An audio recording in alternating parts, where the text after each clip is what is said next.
Hello, ladies and gentlemen. Welcome to the WGLNA Silver League Finals. Tonight, we are going to be bringing you Clueless versus Ding NA. Both of these teams have made it all the way through the Silver League this season, finishing in the top 8. They've gone through 2 rounds of playoffs already and are going into the finals match right now with 60,000 gold per player, Type 59s on the line, on top of just bragging rights and being the winner of the WGLNA Silver League. Both these teams have already been promoted into the Gold League for the coming season, so you guys will be seeing a lot more of them here in a couple months, competing against the likes of Simp and High Voltage and Noble and all the other great teams. So it should be a really good time. That being said, right now we're going to bring you a couple player interviews. We're going to bring you interview with Tiger Loves Pepper of Clueless, and then we are going to bring you the captain interviews until the matches start in about 15 minutes. So that being said, Tiger Loves Pepper, how you doing? Hey, Rockstar, I'm doing pretty well. Hey, so why don't you go ahead and just tell us about yourself? Your background, how you got into gaming and esports in general. Yeah, sure. I mean, I've been playing this game for a few years now. I was always more involved in the Clan Wars side. I used to be in Scrubs United before it kind of died. And then I used to be in Relic Second way back in the day. So shout out to my good friends in Relic Second. And then I joined Otter about the second day it formed. And I've been pretty involved in their Clan Wars in various aspects between calling and just playing over the last year and a half, 2 years. Especially the last 6 months ago, I started picking up calling more and more, uh, the clan invitational and various parts of the clan league. So that's kind of my background. And then in terms of transitioning from that into the Silver League, I noticed the changes to the Silver League and I really liked them. I liked the fact that it was more dynamic, and I particularly liked the casting this season with Nagatron. So I figured it was a good opportunity for me to try, kind of get into the Gold League. And I kind of wanted to get some experience with Silver before I did that because I want to get in over my head. And so I was looking at the forums this summer and I saw that Clueless was looking for a couple people to join their team. That's how T1 Diabetic joined the team as well. And then I applied a few days before the August 20th roster change deadline, did some scrims with the guys and seemed like a good fit. So I went ahead and joined the team. So that's how I kind of got into the Silver League. I basically was motivated by the changes and how Wargamings was doing the league in terms of the format and the casting. So I kind of wanted to transition from Clan Wars over to the league. It seemed a little bit more interesting. On, Madamus, I believe you have a question for. So what's been your most, or okay, first of all, what, how do you feel now that you've got your season of experience in the Silver League, and now that you're going to the Gold League, what's going through your mind, now that you're about to take that next step? I mean, in one word, I'd say hype 59 all day, but like to the max because I already have a Type 59, so forget that. I'm just really excited to be in the Gold League because I think it's going to be competitive and dynamic, and I really like where the playstyle is progressed from 742 steer point format. I think the calling has become a lot more skill based and it's become a lot more aggressive, and I like that. So I'm very excited to be a part of it, basically. And I think that it was nice, kind of joining midway through towards the end of Silver League too, because I didn't want to get burned out and I didn't want to deal with a lot of the Silver teams. I honestly like the really high level of competition. Obviously, the Silver League is great, but Gold League is a step up, so I'm really glad to be a part of that now. Right on. So take us through the that tiebreaker you guys went through on Ghost Town. Oh man, That had to have been I kind of don't stressful. want to. I don't really want to go back. Do you want me to just talk about the last match or the whole Yeah, set? you can talk about the whole set if you want, or if you just want to go over that last match. I mean, we've been involved in tiebreakers. Yeah. I know how it is as a player. That I can was only imagine. Yeah, it was nerve wracking. I mean, that was my first real high profile league match because it was going to determine if we made gold or not. I mean, in some ways, it was obviously a lot more important than this match because it actually determines who's making money next season and who has to face the chance of being um, forced to play against the relegation teams, which obviously are scary. Despite the fact that they obviously weren't the top gold league teams, they're still gold league, and that's a scary prospect. So we were really focused on trying to win those matches. In terms of actually how they progressed, Definitely a couple throws from us. I'm sure Conky talked about it a little bit on Monday night. I mean, that's all I say. I mean, the Mines matches for us particularly were really rough. Lakeville, I'm not too distraught about because Lakeville attack is particularly difficult, and I was glad how we pulled it back. But the Mines matches were definitely disappointing for us, so that's something we're going to work on. And then in terms of the tiebreak, we just knew that we'd be set up in good positions in those spots, and I think me and T1 did a pretty good job getting our clips off in the 5100s, and their attack seemed a little bit too split. I don't know why they were coming in at those different times, but I think that kind of gave us an opportunity to get our 5100s involved, which is why we ended up ultimately winning. I mean, that one cap is strong, so if you can get 5100s that are covering it, and they're forced to push into 5100s, and the 5100s get the first shots, it's generally problematic. Right on. So, yeah, I mean, it was a tight match, but I'm glad we pulled it out. Yeah, I bet. No. Madamus, any final questions for Tiger before we let him get out here and get prepped for the match? Just what for you, what has been like what has been the highlight or the most interesting moment that you've had playing in the Silver League this season? I mean, the semifinal matches definitely, just because it was so up and down, and we ended up coming back down 3 games. So down 2 games, we'd have to win 3 in a row. So that was definitely nerve-wracking. But I think at one point when we were down 4-2, it was almost our low of the season. But then 3 games later, that was like the high of our season. So it was kind of a roller coaster, and that was definitely my favorite part, just winning that Ghost Town match. Right on. All right, Tiger, thank you for your time. You guys got about 10 minutes or so until your match starts, so we'll let you get out of here. So thank you for your time. Thanks, Ruster. Good luck to everyone playing tonight. Right on. All right, everybody. Before we get into the captain interviews, let me just do a quick introduction if you didn't already figure it out. I am Rockstar of Danger Close. Bringing you as your cameraman tonight will be Rev, also of Danger Close. And then in our booth, as you could say, we have Madamus and E Pepper from the Lincoln Brigade. Go and say, guys. Hi, guys. Hey. Hello. Yep, so I don't know about you guys, but I'm pretty stoked to be bringing this matchup. Watching these teams over the last week or so, plus just playing them during the regular Silver League season, there was a lot of very close matches, and I think this matchup could potentially end in a tiebreaker as well. So, Conky.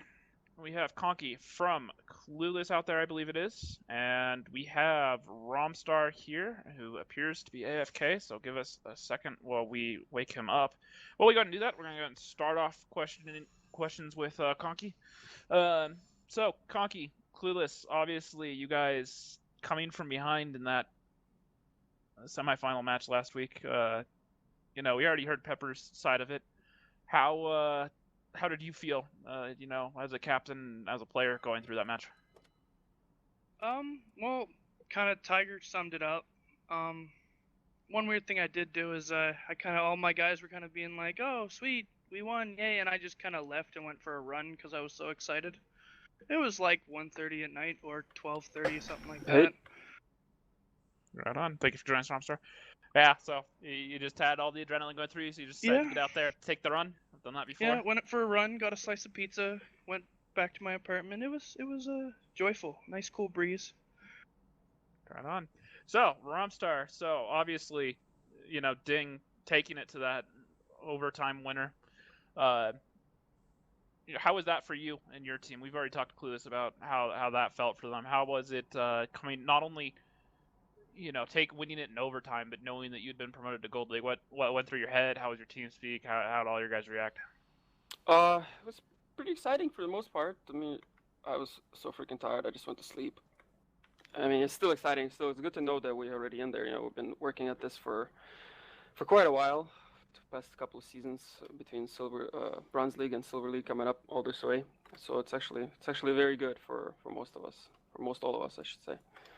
A win on the, I don't know if you guys saw my stats personally after the battle on the freaking tiebreaker. That was pretty disgraceful, I would say. But we did do, in my mind, kind of a good roll. As the Tigers, we ate a lot of the shots from the 5100 and the the T32 they were sitting up there, giving the chance for the IS3s, and we're actually poking at the other IS3s. So our IS3s they were capping out, they were able to actually do damage while capping. So that was actually worked out towards our benefit because the other teammates pulled it through for us, even though we didn't do our part. But originally, should have never let 2 the tiebreak. We should have won the last match on the steps. But what happened was after it was actually personally my mistake on my part because I made the decision on my own, and I got off the high ground, and without the high ground advantage, and without the actual early warnings, because by the time we were sitting on the ridge shooting towards cap, if I was still on the high ground all the way on the red line over there, it would actually give us a little bit earlier warning, and they wouldn't be able to just 5 tanks come in and wipe us out like they did. Yeah, no, that was really exciting to watch. Just a slight slip in vision control there, unfortunately, and Hugh's a team that definitely can dominate on that. It was, as unfortunate it was for you guys, it was pretty fun to watch. But that's part of being a tanks player. Learn from mistakes, adjusting from it and moving forward, and hopefully that's experience they'll carry with you in the Gold League. So use that there. I'll be watching you guys there. All right, Clueless, Conky. So tonight, you obviously played Ding during the regular season. So is there anything in particular that you're looking for? Excited for the matchup tonight? What do you think the outcome's going to be? Put you on the spot there. I hope it's a good game, and it should be. Right on, Romstar. What do you think scoreline for tonight's going to be? You think you take Clueless? If you're sitting in the training room, and if nothing changes in the next few minutes, I doubt it. All right. Oh, this will be. But we're gonna give it our best. This will be interesting for sure. All right. So that being said, Conky, you have anything for Ding? Good luck, have fun. Right on, Rom. You too. See you in the Gold League for sure. Yeah, see you in the Gold League. Right on. Alrighty, guys. So, Manamus, what do you think tonight's going to bring? Obviously, we have our maps of. We are starting off on Mines, and then we're going to be going on to Ghost Town. Obviously, we've seen these teams on both these maps for the last couple weeks. What are you predicting the scoreline to be? To be honest, I'm not entirely sure. I think there's going to be a lot of things that we've seen from both sides here are just things that I wouldn't expect happening. For example, I want to just quickly go over what happened during the map selection, since it is a very important process of playing these playoff matches or any official match. And what ended up happening during them, so as Rockstar just said, we're starting on Mines with Ding on the defense, Clueless on the attack, and then Ghost Town with Clueless on the defense and Ding on the attack. But what's more interesting is that Clueless elected to play Mines first out of those 2 maps. So when Himmelsdorf Steps, Ruinberg, and Lakeville were all banned, Clueless went ahead and said that they're going to play Mines first, which is, I'm not entirely sure whether or not that should work out in their favor, given that they did lose 3 of their games out of the 4 against Googly Bobbers last night on Mines. On the same time, I also want to highlight the 2 map picks, bans on each side. Ding banned Himmelsdorf and Steps, while Clueless banned Ruinberg and Lakeville. And it's very surprising to me to see Ding ban Himmelsdorf, given that they are a very strong team, much stronger at city maps than on open maps. Right. That being said, we saw the Mines pick doesn't really surprise me out of Clueless. I've seen him on a couple of times now, including during the quarterfinals matchup. And while they ended up winning that match versus Get Flanked, they started off real shaky and they let Get Flanked claw into that and put it on a 4-3. So that if they'd lost that round, you know, they would have gone to OT, and who knows, you know, we may be looking at Get Flanked right now. So it was a very entertaining match. But you know, I hope they took some time to look at their mind strats and tweak things for tonight. You know, that being said, you know, me and Rev brought you guys the Ding versus Hugh match, and that one obviously ended on Ghost Town. So we've seen a little bit snippet of what Ding can do on Ghost Town, and obviously they won that match, made it to the Gold League just based off that one round on Ghost Town, and very aggressive play, very in your face. As I said before, they like to brawl. So I'm really excited to see that because in my experience with Clueless as well, they are great in a brawl. In fact, running ranked team battles last night, we ran into a couple times with them, and had some very good brawls on Himmelsdorf. So I think these teams are going to be pretty evenly matched. Spoiler alert, it looks like Ding are only going to be bringing 6 players for the night, so 4 players unable to show up apparently. Looks like one of them may show up late, but for right now they're going to play with 6, and they're starting tank picks. So that being said, Matt, scoreline. Where's your prediction? Exact rounds.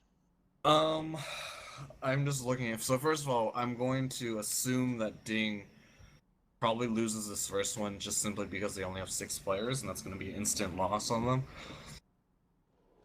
I think it'll be, even with that, I think it'll be a 5-4 win for Ding. I'm looking at mines, like I mentioned, Clueless was pretty weak on mines against Googly Bobbers last night.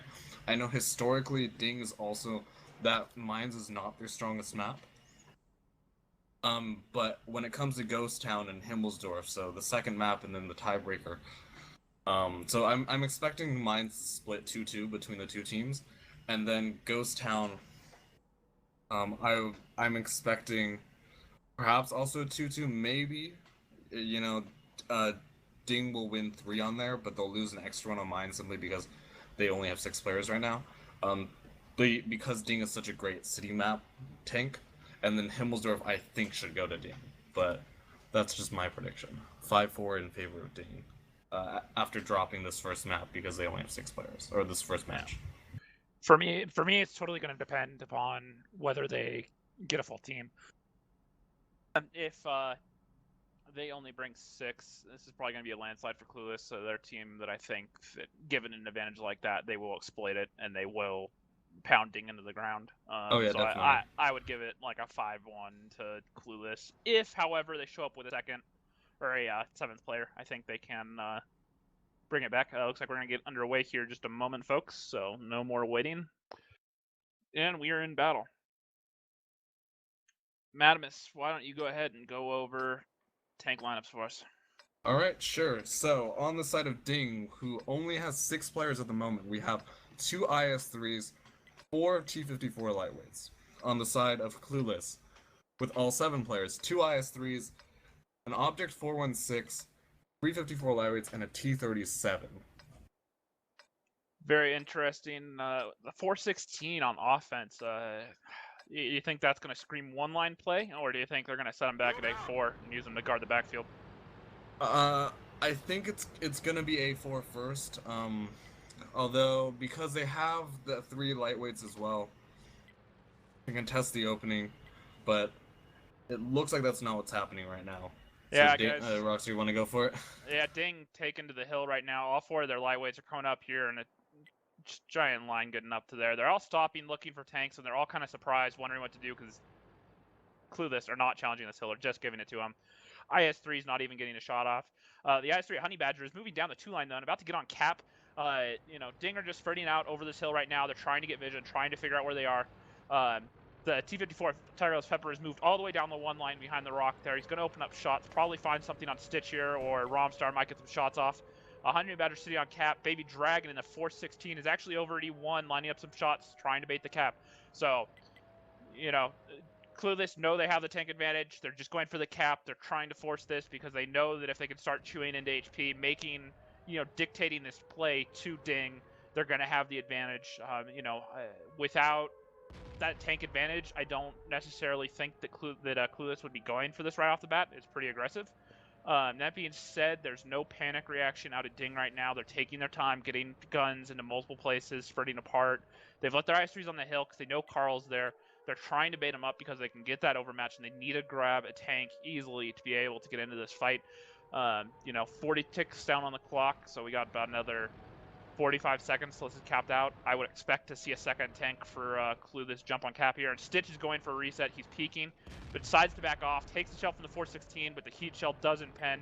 254s in the south end, taking fire from Honey Badger. Stitch getting absolutely lit up and focused. He's down to a one-shot. Clueless just making them come in here, and Ding are not getting what they need. They need to get a tank down for free. They need to get some resets. They needed this round to be really long and drawn out. A quick round like this is always going to go in favor of Clueless with that extra tank. And Romstar and Gordon Freeman too in the south, just bouncing. That's their first connection right there, Honey Badger. They should have been resetting way sooner.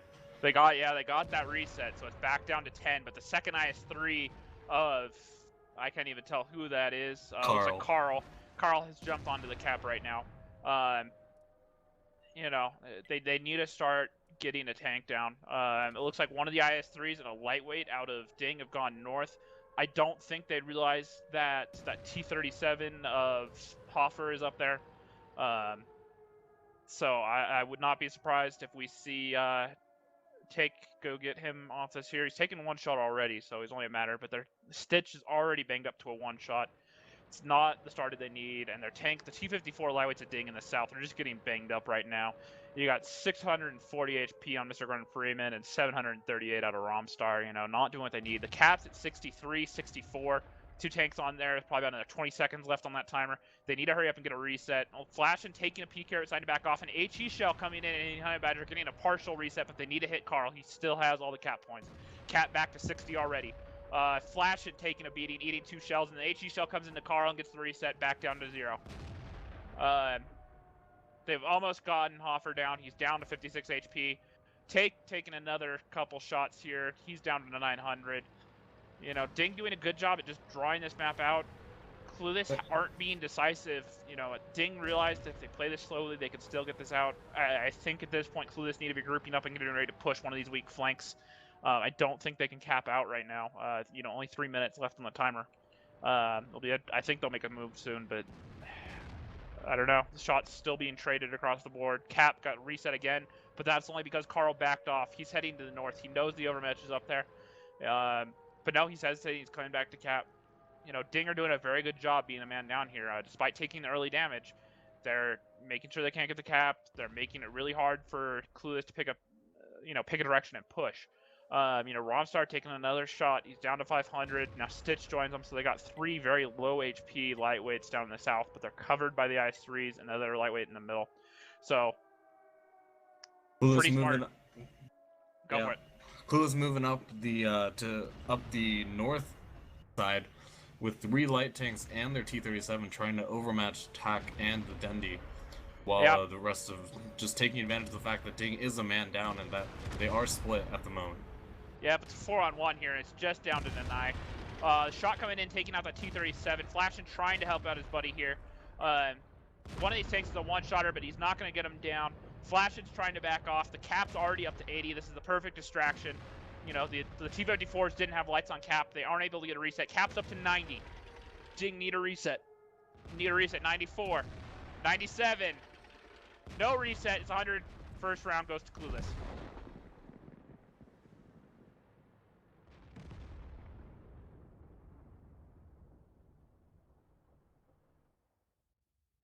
So, pretty predictable stuff there with Ding being a tank down. I think they did a really good job early at stretching that map out, but I think they just gave up too much HP to be able to sustain it. And keep in mind, they're already starting down by a couple hundred HP, down to tier 6. So you could say 600 to 700 HP down. So it's 2 shots of damage that Clueless plus just the vision alone, which is you cannot underestimate vision control on any map in League.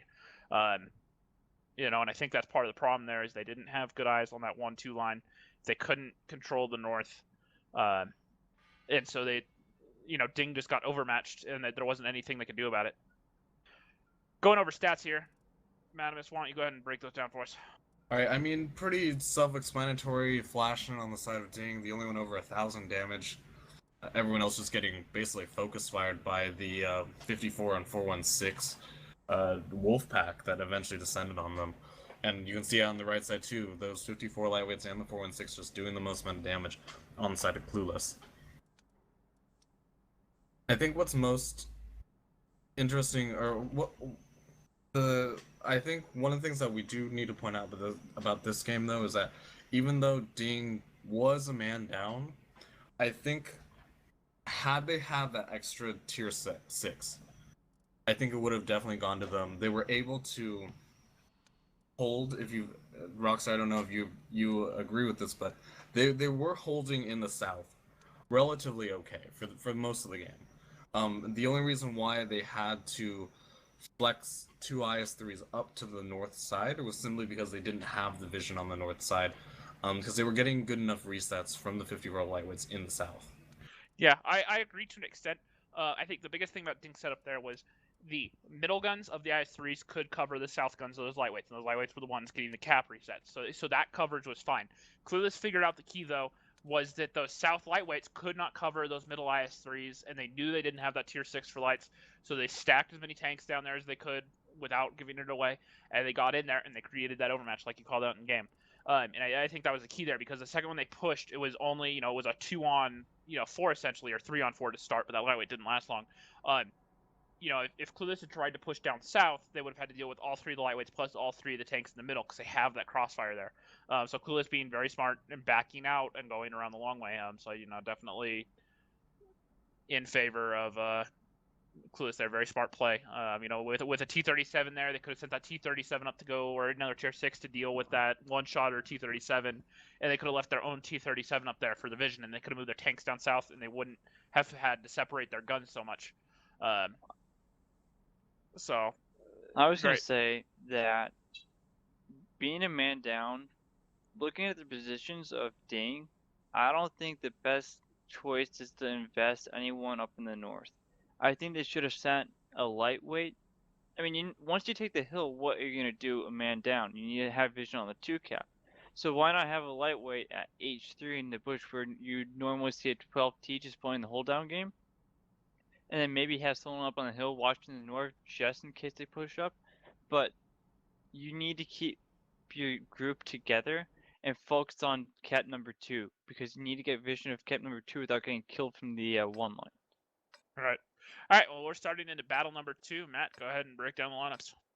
All right, on the side of Ding, again, still a man down, 2 IS-3s, 454 lightweights, same lineup that they had last time. This time, Clueless switching up a little bit, going 2 IS-3s, 454 lightweights, and a single T-37, dropping that 416.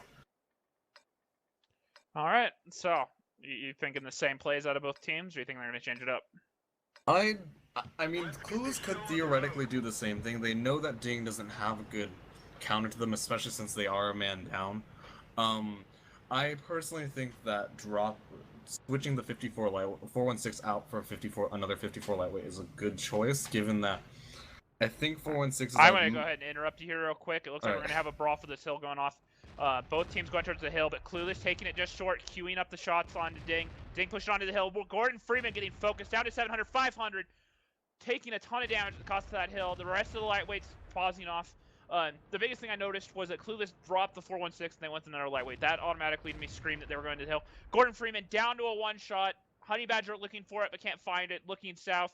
The rest of the tanks of Clueless just hanging back, looking for the shots. Finding the shots on the flash and more shots on the stitch.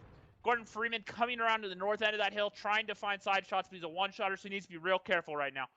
Only one connection. That lightweight, not exactly the best hold down tank, with all those guns sitting there staring down. Honey Badger just trying to hold off the hill. Tigerless Pepper queuing in. Ding just taking too much damage right now. Clueless keeping it real tight. Baby Dragon down to a 2-shot. More shots going out onto Drock there. Gordon Freeman just being a pain in their side right now. They haven't been able to find a connection shot on him and just needs to be careful. Looks like Romstar's breaking away to go get this tier 6. Now they need to be careful because Clueless may recognize this as an overmatch and decide to push right now because they know Romstar's out of the fight. The shots. You can see them moving now. You can see them moving now. They're all moving up. Ding are all moving up. Here comes the push. They're probably going to send one person to get Freeman and the rest focus down. Honey Badger getting to that rock there. The T1 Diabetic and Doc both getting focused down to 500. Doc down to a one-shot at 290. 2-1 in favor of Clueless, only losing their tier 6 while Ding are down 2 of their tier 8s.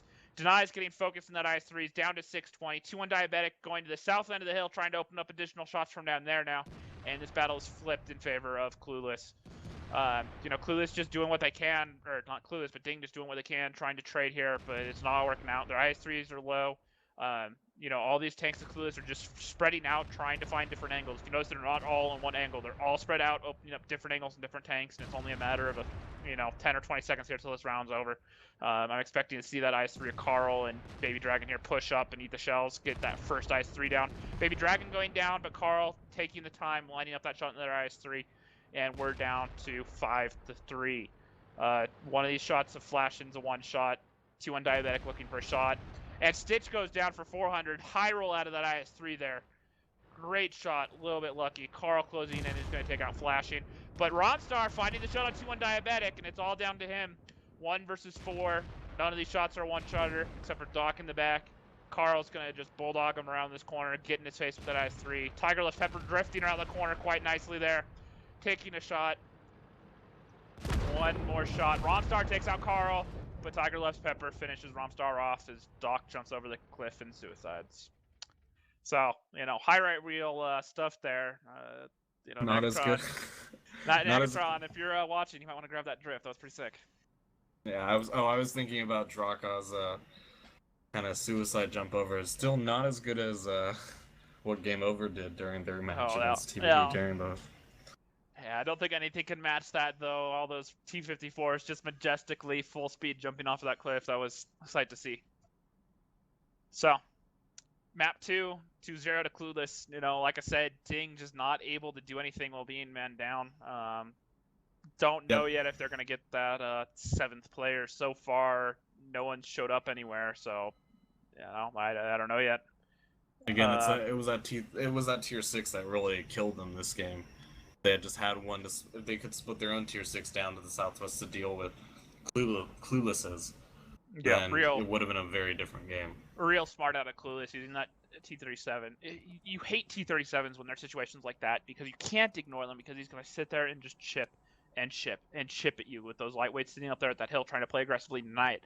The second they ding back off, they're going to lose control of that hill. They're not going to get shots. They're going to be at a positional disadvantage. They can't even get tanks into the south late because the second, Clueless have that hill, they can get shots in the back there. But Clueless moving that T-37 down, they had to send a tank to get it, and being down that tier 6, they couldn't send another tank to deal with it. So they had to pull that T-54 away, which is exactly what Clueless wanted, and they were able to create that overmatch on the hill real easily.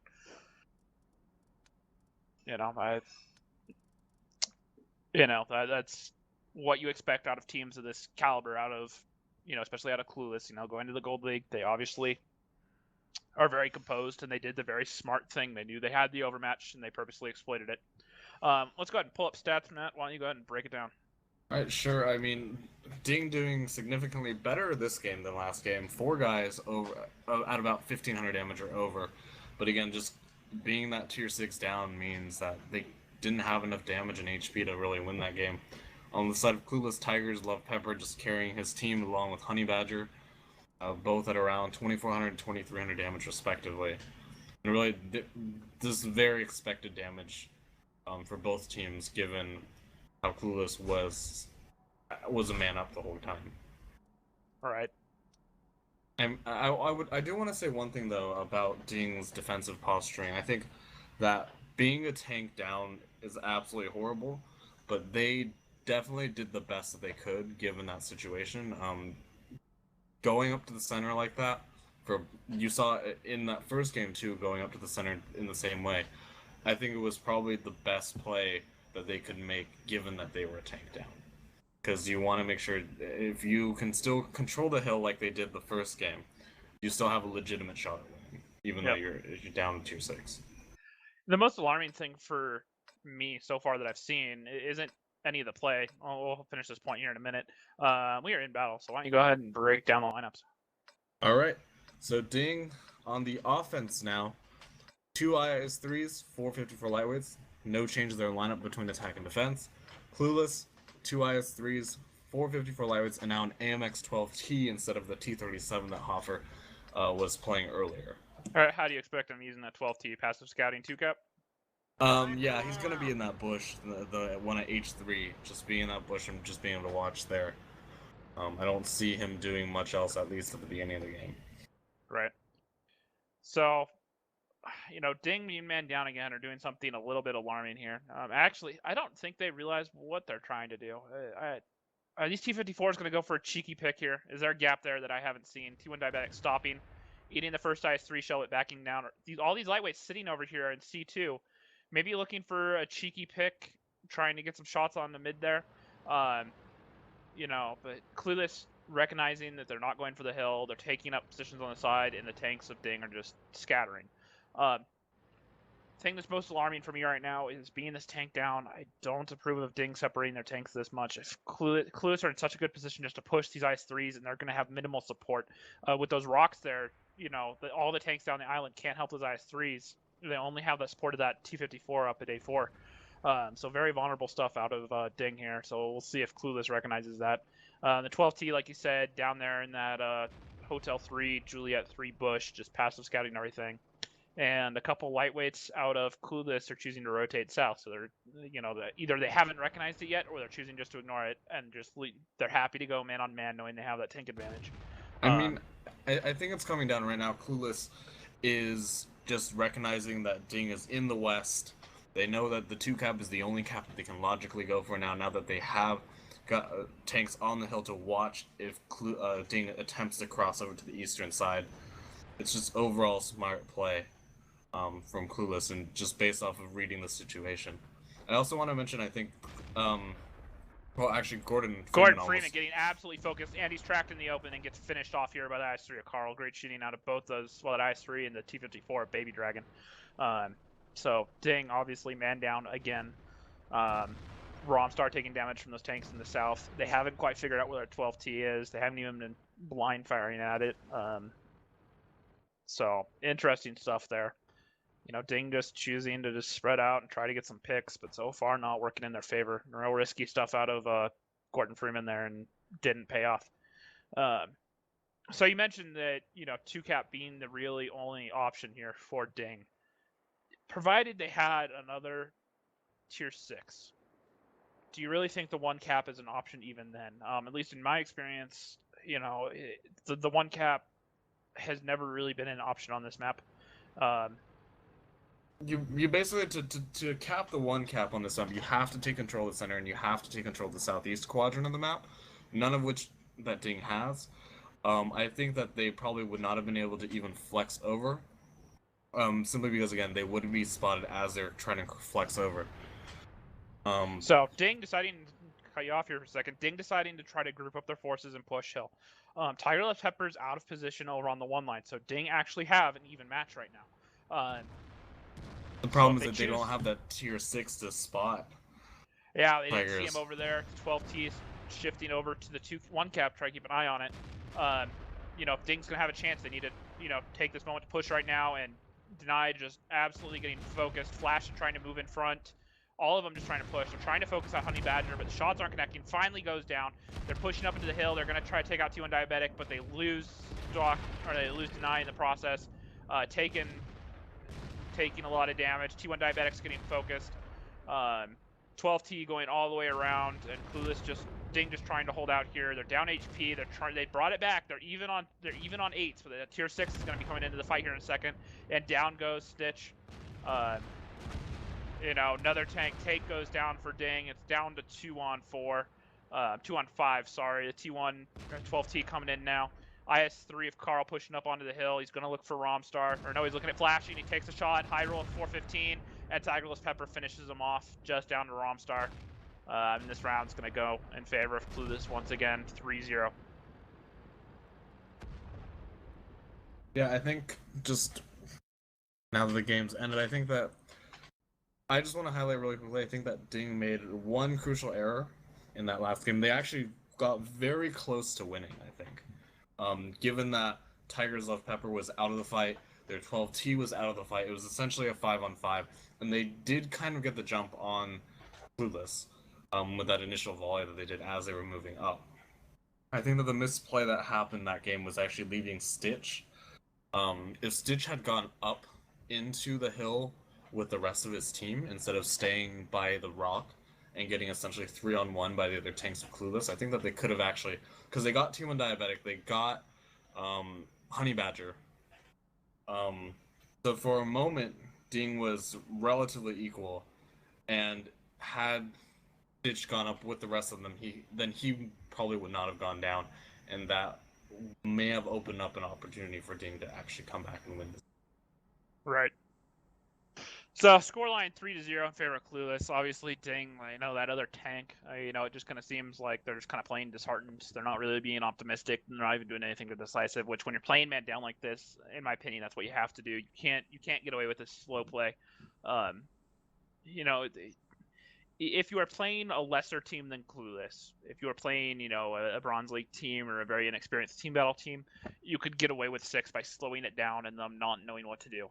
However, Clueless, being, a Gold League caliber team, obviously, are taking the time to slow it down, play on their terms, taking control of the map and getting the damage. And they're doing even trades at the worst. They're not letting Ding get free damage in, which is what they have to do. They have to get free damage, and they have to take out either, severely damage multiple tanks, so when they start a push, they have that HP lead to work with, or they Ding have to be decisive, group up their tanks, and do one thing, and hope that Clueless get a little bit sloppy and make the mistake of having guns separated, and they create that instant overmatch.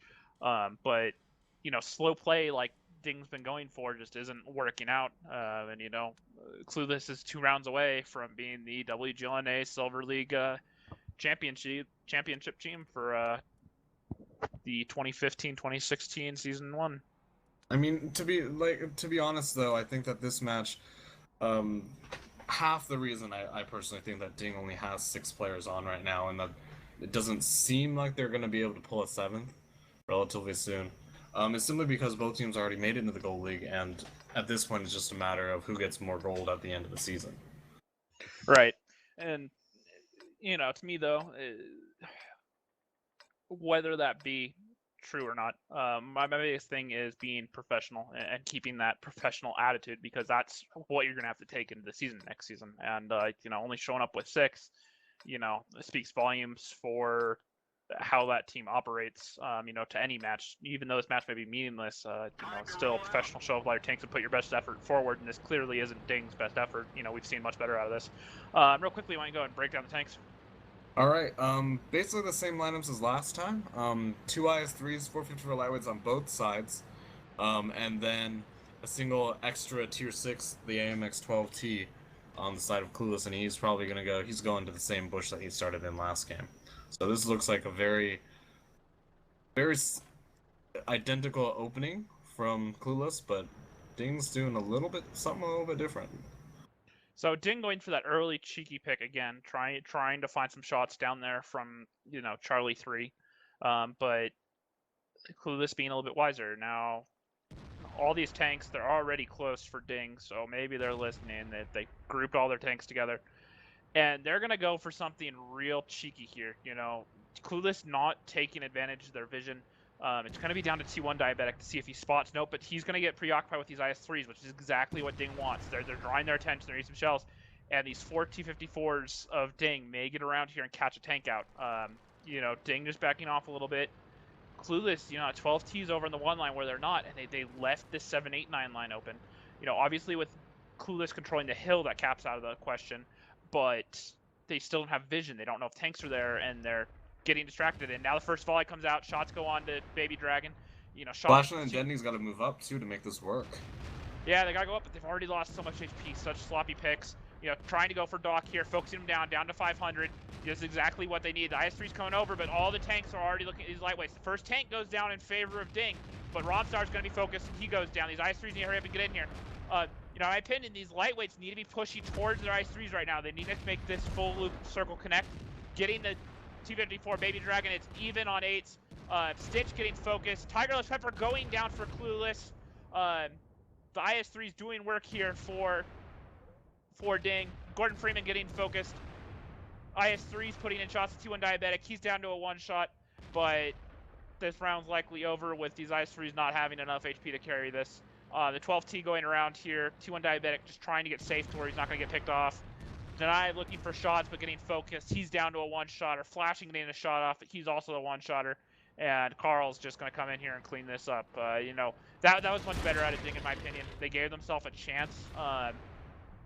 My biggest concern there was that those IS-3s just poked too early and took too much damage, and they weren't a threat. And they were not able to because they lost that HP, they had to sit further back, and they were further from those lightweights. They needed to wait and time that a little bit better so that they still had their HP when that push started, and they still gave themselves a chance. But instead they had to hesitate. They waited 10 seconds. They missed out on 2 or 3 volleys that they could have gotten off. They had been in that more forward position earlier, but they obviously weren't able to do it because they lost too much HP. Matt, why don't you go ahead and break down stats for that game? All right, sure. Again, pretty not expected damage, I'd say. I mean, both teams doing relatively. That was probably the closest match that we've seen, just HP wise. On the side of Ding, Flash and the Dendy, both with pretty good damage. On the side of Clueless, Carl and the IS-3 really holding up, 2650 damage. And then Honey Badger, the IS-3, and then all the 54 lightweights just kind of trailing behind, as they were the ones who kind of had to chase and make shots on the run, on the move against the 54 lightweights of Ding. I also want to highlight, I think that Ding, while it was the best shot that Ding had all maps, all series so far, I really think that Ding, screwed themselves up from the get-go just because they lost so much initial damage, initial HP on their IS-3s. If those IS-3s had that extra damage and they could move up at the same time as the 54 lightweights, they could have. They were about to create. They did create a 6-on-6 situation that completely negated the AMX 12T in the West, and that could have been enough to really win the Tier 8 battle, and then they could just clean up the 12T and win the series, win the game that way. Yep. So the second map of the night is going to be Ghost Town. Obviously, it's a 4-0 scoreline right now in favor of Clueless, so they just need one round, and Clueless have defense first, I believe. So, tall task here for Ding. If they pull a round off, I'm going to be amazed. So, we'll have to see what happens here. While we're waiting for tank picks to go in, let's go ahead and talk about something a little bit unrelated. The EU Gold League finals, offline finals, are going to be this Saturday afternoon, I believe, starting at I believe it's 1 a.m. or 1 p.m. Eastern time. It could be a little bit earlier. I'm not sure the exact time, but around then. And that's going to be That's going to be the semifinal matchup of. Let me find that here. So it's going to be Team Supreme versus Penta and Rocks versus Virtus Pro. What do you think of those matchups? Who do you think is going to make it to the finals there? I mean, it's got to be Rocks versus Virtus Pro. It's got to be Virtus Pro. I think that they are doing they're a little bit more shaky than they were in previous seasons, but I think that they can still pull it out, especially since Tornado Rocks is a new team. On the side of Penta versus Team Supreme, I think Team Supreme will make it to the finals, simply because Team Supreme is made up of, I believe, basically the who's who of EU server, having many members from the former team of School Bus that won their finals in previous seasons. And Penta is definitely, I mean, they're a good team, but they're definitely not at the level of Team Supreme. Yeah, well, losing to Killzor to High Voltage, he was a big caller and a big presence over there. So, I think losing him hurt a lot. So I think that'll be a good good series to watch this weekend. So definitely tune in for that. All right, that being said, we are into our fifth and what could be final battle. Why don't you go ahead and break down the tanks? All right, sure. For Ding on the offense, 2 AMX 5100s, 3 IS3s, and a 54 lightweight. On the side of Clueless on the defense, 2 5100s, 3 IS3s, a T32, and an FV304 Artie. Driven by Conky, who has been sitting out this entire series up until now. He was complaining about connection issues early on there, but hopefully that got cleared up and he's able to play. That being said, he's also an Artie, so hopefully connection issues shouldn't affect him too much there.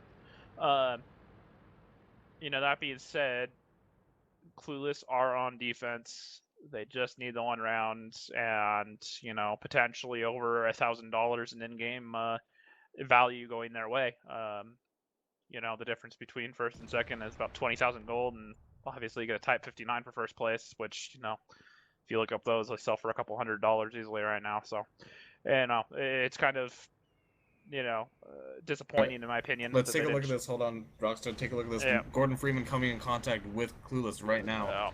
He's getting absolutely focused. Down to 400. He's down to a 1-shot. All these tanks are holding up. They know these tanks are here, and they think Clueless or Ding think these tanks are on the corner. They're going to take a peek here. They're going to find Tigerless Pepper. Tigerless Pepper is in a world of hurt. He's going to go down just as Gordon Freeman goes down for Ding. These 2 IS3s are going to push around. Tigerless Pepper down to a 1-shot. They can't find the kill shot. Missing shots, hitting the fence, hitting Carl. Stitch getting focused. The 2 IS3s closing the trap for Clueless. And this is just going to be over real fast. Flashing getting focused. Down to 3 tanks. Tigerless Pepper managed to get out of there. GG. Flash and go down. Perfectly read by Clueless. Perfectly set up. Perfect counter for Ding here. Ding trying to go with something cheeky. Get on, find a weak side, overmatch. I think that Ding were hoping that they were going to have seen the semifinal match and seen their 1 cap and hope that Clueless set up for it and that they could exploit that, but obviously not happening. Bromstar getting focused, managing to get a kill of Baby Dragon, but he goes down.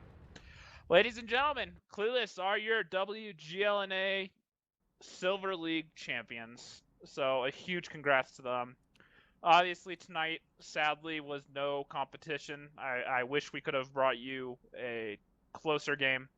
But, when a team only shows up with 6, there's only so much that can happen there. Clueless, a team that when they have an advantage, they will do a very good job at exploiting it, putting their foot down and making sure they take the win. Not even a hint of slip-ups here. So that's obviously, in my mind, that's an alarm bell for Ding. Just because this match doesn't mean anything, obviously, so much outside of, the big difference in prizes. So you can argue that, but, I worry what's going to happen to Ding if they don't get a dream start in the Gold League. They go down a couple, and people carry these same attitudes for them.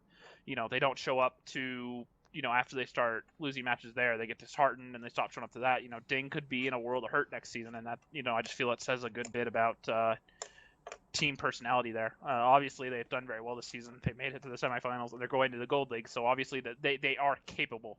But Gold League is a mental, just like Silver League, but even more higher level. You're playing for money. It's a mental challenge on top of just a ability challenge, playing higher level teams. So, hopefully Ding, talks with their players, make some roster changes if they have to, and get straightened out for Gold League, because I'd hate to see them have a similar fate to some of the previous teams, such as Maple Freedom this last season, where they just could never really get going, and they just had too many problems. So overall, Matt, you have any final thoughts there? I do agree with that being a little bit worrisome for Ding. I personally, though, am not as worried. I think that they're probably just taking it easy now. They're like, we're in the Gold League, it's fine. I just want to point out that I think that that last battle, actually before we started the match, I wanted to mention that I think if there was any map that Ding had a legitimate chance of taking a couple battles and perhaps drawing out the time so that they could get a 7th guy in on time, because apparently it seemed like he was supposed to come in, but is late or something. Because the attacking side on Ghost Town does have an advantage with either of the two caps points, but obviously Gordon Freeman and the rest of Ding just absolutely not expecting Clueless to be in the Southwest, like they were also were, and just it was just a steamroll after. Yeah, so if they had that tier 6 and they went with the same play, the tier 6 would have been in front of that tier, the T54. The tier 6 absolutely would have gotten roasted, but they still would have had all their 8s, and they were in a decently strong position. But they lost that gun and they were down to 5 tanks all of a sudden, so it's a 7-on-5, and with all the guns of Clueless being right there was just nothing that Ding could do. So, just sadly not even giving themselves a chance from that moment on. It's a little bit disappointing. We're trying to see if Conky is out there for a quick post-game interview. Not sure if he is. Looks like he is here. Conky, so Silver League champions. Obviously a 5-0 win here. Mostly, you could probably credit that to Ding being down a tank. How do you feel? How's the team's spirits right now? We honestly expected a real, I'm not gonna say real match, but more competitive from what we experienced with Ding earlier. I was having 500 plus ping most of the match. Well, all beforehand, so I just wanted to play Artie, so I got to play. So you're playing even with a. Oh yeah, I was 500 ping Artie. Wow, and you still landed a couple. You got a kill there, didn't you? At the end there, you took out one of the 5100s, if I recall. No, I hit a 54 and hit the 50 hundo. Ah, okay, right on. So not too bad with that much ping, almost like you're playing from Brazil, like some of these other teams are. So now you know their pain. Yeah. So that being said, very decisive stuff. You guys feel that you are ready for the Gold League next season? We can only hope. Yeah, that's for certain. So you guys gonna be working a lot this off season, or are you guys gonna take it easy till next season starts up? It's not gonna be easy. We got a lot of practice to go through. We've got some already scrims set up next week. There ain't no rest for the wicked. Yeah, right on. That's a good attitude to take. All right, so we'll let you get out of here. Once again, let's see, Matt, you have any final questions for him? Not really. I mean, we talked about your message for the fans in the last stream after you guys were officially crowned into the Gold League, so nothing too me. All right. Well, Conky, thank you for coming by. Obviously, congrats. We'll be looking forward to seeing you guys in the Gold League next season. All right, so that about does it for the stream, guys. Obviously, match over. Hopefully, me and Rev and Madmus can bring you some more matches soon. However, with it being the off season, I'm not sure what there'll be for us to bring you guys. So thank you for tuning in, watching the stream. It's been a real pleasure. Matt, you got any final words for the viewers out there? I just want to say that this has been an incredibly close season. Aside from this 5-0 blowout, because Ding didn't have the right amount of players, all of these matches in the playoffs were 5-4s, 5-3s. Just a testament of how close the skill gap is between most of the teams in the Silver League at the moment, and how competitive it is. Yeah, I'll go for it. I was also going to say I wanted to also highlight that Pepper has been kind of silent in the stream. He's been talking the entire time, that's why. Wanted to make sure that he gets noticed as well, even though he hasn't done anything much today. Pepper, any final thoughts here? It would have been cool to see Ding NA with 7 guys, but besides that, it was fun. Great season. Thanks Wargaming for letting people like us and Danger Claw stream. It's been great. Hopefully everyone else has enjoyed the stream so far of Bronze League and the Silver League playoffs. Yep, been a real pleasure to watch. Rev, you've been real silent for most of the stream here. Obviously doing the camera work. Anything you want to get in here before we end it for the night?